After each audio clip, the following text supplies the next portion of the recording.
Bonjour les amis, on nous remet en permanence sur le tapis la triple trahison, le triple reniement de Pierre pour le comparer à l'état de l'Église actuelle et aux hérésies, apostasies de Bergoglio. Ça se passe même jusque dans la tradition, puisque ça s'est passé en chair à Saint-Nicolas du Chardonnay. Alors ça commence à bien faire, il est temps de remettre les choses au clair. C'est impossible, on ne peut pas faire ça. Cela revient à mettre à pied d'égalité la trahison de Pierre et celle de Judas. Alors ça suffit, vraiment.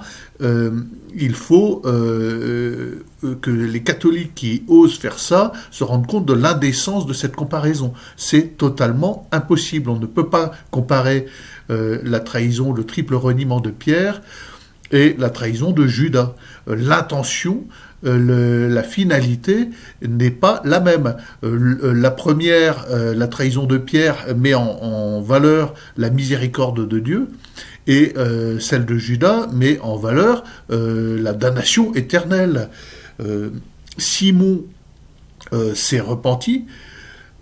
Il a péché par lâcheté, certes, mais son amour pour le Christ n'a jamais failli. Il a pleuré toutes les larmes de son corps jusqu'à sa mort sur la croix, sur une croix inversée. Et sa faute a été pardonnée. Et son intention n'a jamais été d'organiser un système un système de valeurs, de prévarication, de mensonges, d'apostasie. C'est une faute personnelle dont il s'est repenti. Tandis que la faute de Judas, lui, il a péché par haine, jalousie, avarice, enfin, vous pouvez rajouter tous les qualificatifs que vous voulez. Il n'a manifesté aucune contrition et il s'est pendu. Et on connaît le destin de son âme. Il est clair. D'accord ? S'il y a une personne qui brûle dans les flammes de l'enfer, c'est lui.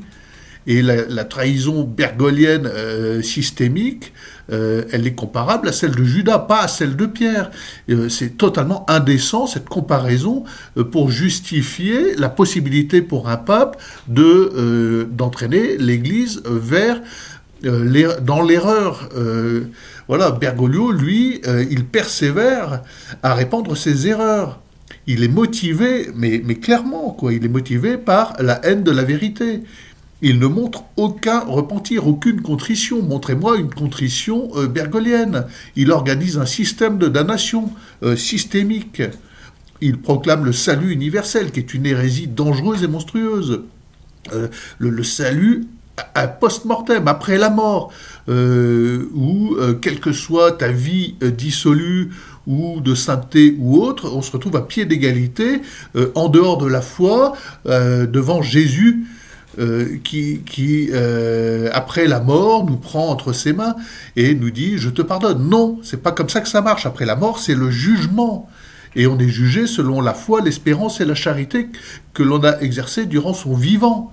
C'est ce qu'enseigne l'Église. Et ce n'est pas ce qu'enseigne Bergoglio. Ce n'est pas ce qu'enseignent des Daniel Ange et des Arnaud Dumouche qui sont encensés, congratulés par Bergoglio. Ce n'est pas ce qu'enseignent des prêtres qui vont parler sur les plateaux télé, genre Père Mathieu et autres, qui nous disent que l'enfer n'existe pas, que c'est une invention du Moyen-Âge. Et c'est la position actuelle de l'Église bergolienne. Ne dites pas le contraire. Bergoglio, il enseigne de manière systématique l'hérésie de la paix universelle, de l'écologisme, de l'homosexualisme triomphant même, qu'on ne peut plus critiquer parce que c'est maintenant devenu une chose naturelle, qu'on ne peut plus combattre. Il enseigne le mondialisme, je sais pas quoi, le sanitarisme. Il a la haine des peuples. Il enseigne, il prône la migration. L'envahissement des peuples, il hait les particularismes des peuples, il hait la France. J'en veux pour preuve, il n'a jamais créé un cardinal français. Vous ne connaissez pas le nom du primat, il n'y a même plus de primat des Gaules. Vous ne connaissez pas le nom de l'archevêque de Paris. Ce sont deux êtres falots et insignifiants qui sont à peine des faire valoir. Et je vous défie de me donner leur nom là tout de suite sans googliser sur YouTube. Donc on entend jusque dans Saint-Nicolas-du-Chardonnay mettre en avant cette comparaison qui est odieuse. On ne peut pas comparer la trahison, le reniement, le triple reniement de Pierre, de Simon, qui n'était pas Pierre d'ailleurs, qui est devenu Pierre parce que le Christ lui pardonne, et la miséricorde du Christ s'exerce sur Pierre par le fait qu'il s'amende, qu'il se repentit, qu'il se rend compte dès l'instant où il trahit de l'énormité de la faute qu'il a commise. Ce n'est pas le cas d'un Judas. Et ce n'est pas le cas d'un Bergoglio. Donc c'est indécent. On ne peut pas faire cette comparaison-là de manière catholique et décente. Ceux qui font ça sont aveuglés soit par la bêtise, soit par l'ignorance. Je vous laisse le choix. Ce n'est pas possible. Ce n'est pas possible. L'intention de Pierre et l'intention de Bergoglio sont diamétralement opposées. Jamais Pierre n'a eu l'intention d'engager l'Église dans un système de corruption, de prévarication, de mensonge. Jamais c'est arrivé. Et ce n'est pas le cas de Bergoglio. Alors je sais qu'il y a des bergolâtres qui vont trouver que j'exagère, que j'en dis trop sur Bergoglio. Mais non. Mais non, vous voyez l'état de l'Église actuellement. Ouvrez les yeux, mais soyez... arrêtez d'être aveugles. Faites tomber les pots de saucisson que vous avez sur les yeux. Vous voyez bien que l'Église actuelle n'est qu'une ONG mondialiste et que vous êtes entraîné vers l'hérésie par un pape qui signe des pactes d'Abu Dhabi, qui prône la multiplicité des religions et qui combat la tradition par des documents d'une violence inouïe. Si Traditionis Custodes ne vous a pas ouvert les yeux, si vous trouvez ça bien, mais on ne peut plus rien pour vous, vous n'êtes plus catholique. Vous n'êtes plus catholique, quelle que soit votre attirance pour la messe Novus Ordo, la messe traditionnelle ou tridentine. Vous vous rendez bien compte que c'est un acte extrêmement violent contre la tradition catholique.